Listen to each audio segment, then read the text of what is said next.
আওয়ামী লীগ ফ্যাসিবাদ ও আগুন সন্ত্রাসের রাজনীতি থেকে এখনও বের হয়ে আসতে পারেনি বলে মন্তব্য করেছেন বিএনপির কেন্দ্রীয় নির্বাহী কমিটির স্বেচ্ছাসেবক বিষয়ক সম্পাদক মীর শরফত আলী সপু।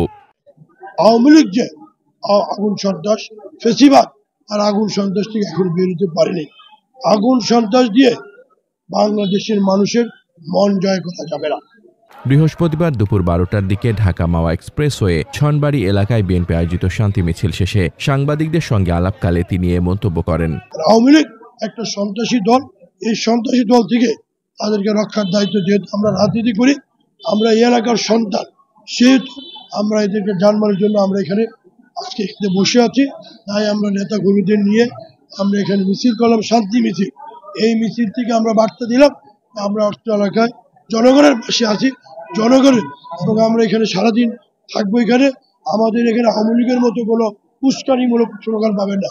আমরা শান্তিপূর্ণ জনগণের পাশে থাকবো, জনগণের যাতে জানমাল যাতে ক্ষতি না হয়, মানুষ যাতে নির্বিঘ্নে কাজকর্ম করতে পারে, সেই জন্য আমরা থাকবো। যাই হোক, আপনারা আজকে আমাদের এই সংবাদ গিয়েছেন, সেই জন্য আপনাদের ধন্যবাদ জানাই। আজকে সারা বাংলাদেশে সব জায়গায় গাড়ি ঠিক মতো চলবে।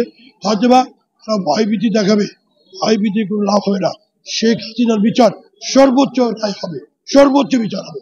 সবাইকে ভালো থাকুন, ধন্যবাদ। শহীদ জমান। এ সময় উপস্থিত ছিলেন মুন্সিগঞ্জ জেলা বিএনপির আহ্বায়ক সদস্য আলহাজ মমিন আলী, শ্রীনগর ইউনিয়ন পরিষদের চেয়ারম্যান তাজুল ইসলাম, জেলা বিএনপির আহ্বায়ক সদস্য আওলাদ হোসেন উজ্জ্বল ও জসিম মোল্লা, জেলা মহিলা দলের সভাপতি সেলিনা আক্তার বিনা, জেলা যুব দলের যুগ্ম আহ্বায়ক প্রিন্স নাদিম এবং জেলা নারী ও শিশু অধিকার ফোরামের সাংগঠনিক সম্পাদক মাহমুদ হাসান ফাহাদ সহ বিএনপি ও অঙ্গ সংগঠনের নেতাকর্মীরা।